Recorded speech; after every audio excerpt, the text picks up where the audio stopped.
Okay, so this is our second project, and what we're going to be looking at is creating a skull, and then in the third project, we'll take a look at putting on a flesh like muscles and skin and things like that. Um, One of the biggest things when I was training on new artists at a studio or even my students now is I always advise them against going in and making muscular characters or these really like comic book style men and women. And the reason for that is because you're not really learning the way muscles work, the way the bones plug together and things like that. So what we're going to do is focus on in these series of videos in this project, we're going to focus on creating a skull, and then we're going to texture it in Substance Painter and bring it into Maya, going through the entire workflow just like we did with the pumpkin. So once you open up ZBrush, as you can see here, you have your light box and things like that. I'm going to go up to Document and go to double up my size, Document, Range. Take that down to 0 so I can see more. The next thing I want to do is go to Grids here. And you could see that there's two grids. There's a face and there's a skull. So I'm going to double click this Spencer Human 5 here.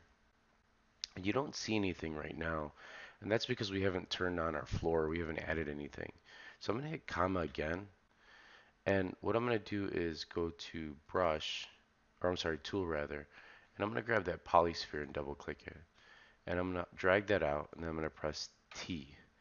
And what you'll notice is that sphere now has this skull, these two skulls behind it. Now, I'm going to hit comma to hide that again. And one area kind of I do for housekeeping is click on the word tool here to compress that, and then go up to draw. Draw is where our settings are for adjusting our front and back.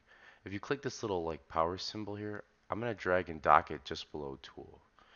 Now, one area you probably noticed right off the bat is I can't see through this sphere to look at my uh, image planes here. So what you want to do is go to, you can see there's front and back, things like that. The global settings for front and back, if you expand it, you can see are the image planes here, up and down, and they're all there. The global settings for all of that is right here. So if I turn on front, you'll notice that there's a fill mode here of 2. Now, one trick I do is as I'm modeling or going through this, because if fill mode can get a little annoying. Like you can see here, 1, it's a little bit better, but oftentimes you want to look at your mesh. Is I just hold Shift and P and look off to the side here, and look what happens when I press that. See how my floor toggles on and off? So that's something I'm going to be doing a lot as I model. Let's go ahead and scale this down. So I'm going to expand my draw tool here, go to subtool, and I'm just going to go ahead and hit E for scale, and then click on this center scale. You can see it says XYZ down there. And I'm going to bring it down, and then I'm just going to move it up to the top of the skull. So something like this. Then I'm going to look at my side view here. Now, you notice that it's a little offset here, but when I hit X, my sphere is perfectly centered, right?